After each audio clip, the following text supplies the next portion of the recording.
Hey guys, I'm Ava, and let's talk about Pokemon. Today, we are going to be talking about Astral Radiance. We are less than 2 weeks away, people, from the release date, which is May 27th, for those of you who do not know. This is looking to be a very, very exciting set. A lot of people were kind of down on this set, but personally, especially after seeing the full set list, which we will be discussing today, I am very, very excited for this set. I think that it has a lot of cool cards.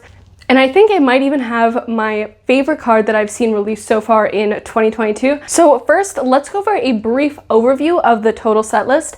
In total, the set does have 246 cards, which is quite a lot. However, it is a bit smaller than Fusion Strike, which is good to see because that was just overwhelming. In the main set, there are 189 cards. However, there are also 27 secret rares and then another 30 cards in the trainer gallery, which this does have. And it's going to be very similar to Brilliant Stars in that regard because it has the same ratio of cards and they are also pullable in the reverse slot. For me, this is a big deal. I love having the opportunity to pull something in the reverse slot, especially when you accidentally, see the code card and know that there's going to be nothing in the holo slot. You at least have that hope that you can get a card from the trainer gallery. So I do love that, and from what I've seen so far based off of people's pulls, the pull rates seem to be really, really good.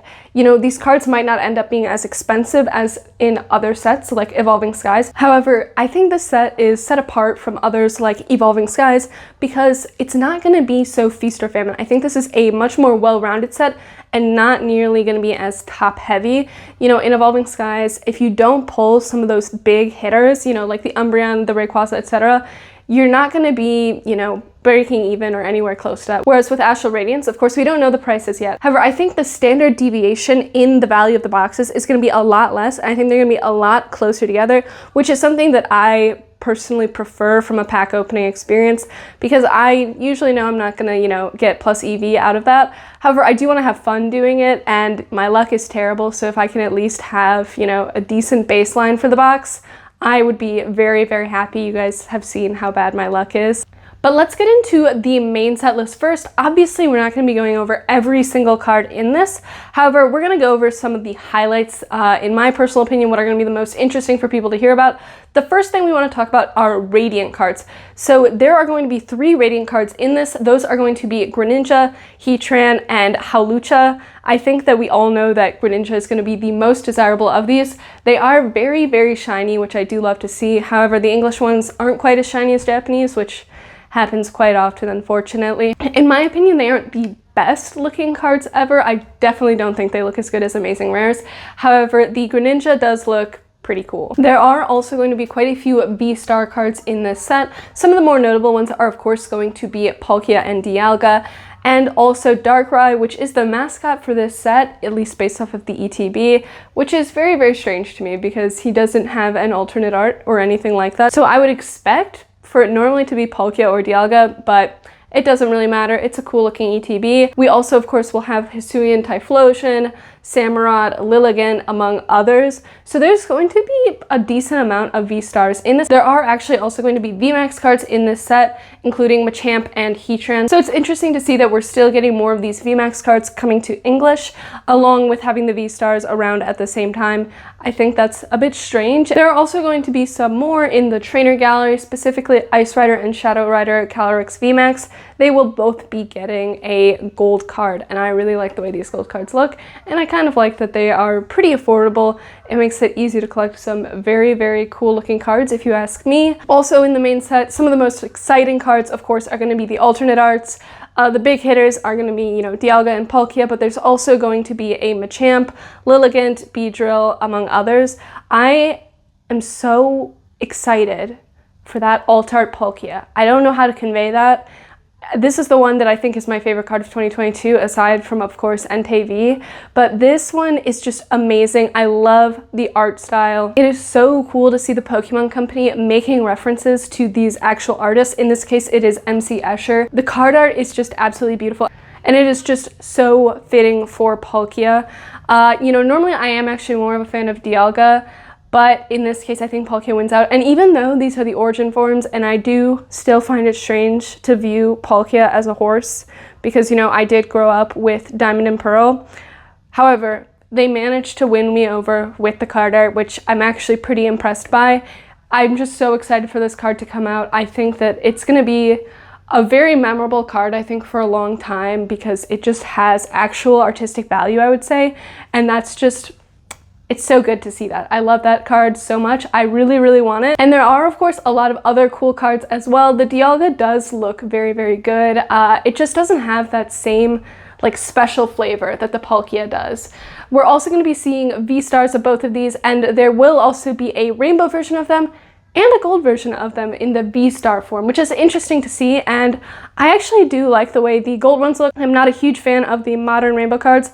However, we will be getting the 3 gold Pokemon, which are going to be Dialga VSTAR, Palkia VSTAR, and Hisuian Samurott VSTAR. Very interesting to see. It's also interesting to see this because obviously Samurott is a black and white starter, whereas Palkia and Dialga are from the Diamond and Pearl era, but Samurott is a pretty cool starter in my opinion, and he never gets any love, so I'm not going to complain too much. Some other cards of note are, of course, going to be the full art trainers, which are mostly pulled from Legends Arceus, which is very, very cool to see. I think these cards are pretty well designed, and I do love the design of the trainers themselves. I think they look very, very cool, and they're a bit different than what we normally see, just based off of the clothing and the era that they're supposed to be from.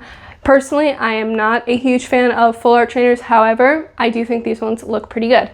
The next thing we have to talk about, though, is much more exciting in my opinion, which is going to be the trainer gallery. Like Brilliant Stars, it is going to be composed of 30 cards, with 12 of them being regular character rares. So we've seen those in Brilliant Stars, and that's also what we saw in Cosmic Eclipse, which is kind of the progenitor of these character rares, which are just such cool cards. I just love them so much. Then we are also going to be having 11 character rares that are V cards as well. So these are typically going to be a bit rarer, but nonetheless, they are all very, very cool in my opinion. Then we are going to be getting 5 full art trainer cards.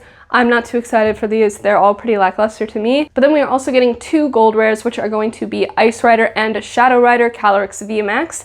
These are, again, the black and gold rares, which I love. I think these look much better than the regular gold rares, so I'm very happy to see them making more of them. Now, in terms of actual character rares, we see a lot of great Pokemon and also great trainers on here. There are definitely some fan favorite trainers like Misty, which are good to see, and of course are going to be cards that people are wanting to pull. However, some of my personal favorites have to be the Mightyena, because I love Mightyena and I don't think it ever gets printed, which is so unfortunate, and I'm so glad to finally see it getting printed in a higher rarity. We also are going to be having cards like the Zacian V. I think that one looks really, really cool. They really did Zamazenta dirty on this one, because the Zacian V just looks so much better in my opinion. Aside from those two, I do also like, and these are really, really random, but I do like the Bronzong a lot. The Flapple, actually, it's just a really cute Pokemon, I think. And of course the Hoot Hoot has such a unique art style, and I really like that one as well. It's very cool to see them actually putting a lot of effort into making really beautiful cards for Pokemon that aren't necessarily the most popular, because they don't typically get a lot of love. So I think the trainer gallery is a great place for that, because you can add some excitement to the set in the form of the trainer gallery without really having to take away from the main set and the secret rares where the big hitters really are going to be. Now that we've gone over the entire set list, I'd like to just give my personal thoughts and what I'm personally going to be doing in regards to this set. Obviously, you don't have to do exactly what I do, but I love this set actually. I think it's very cool. It does, however, lack having a really good like A tier or S tier chase card. S tier is going to be Charizard and Pikachu. You know, A tier is like the Evolutions, Rayquaza, all of those types of Pokemon. But, you know, Palkia and Dialga, maybe they're closer to B tier, but personally, I do really love them. I think what they've done with the art, for me personally, has made them more appealing than, you know, those A tier Pokemon. Personally, I want these so much more, so hopefully I can pull them. I am planning on opening a booster box of this on release. Aside from that though, I'm probably going to hold off for purchasing most of the products.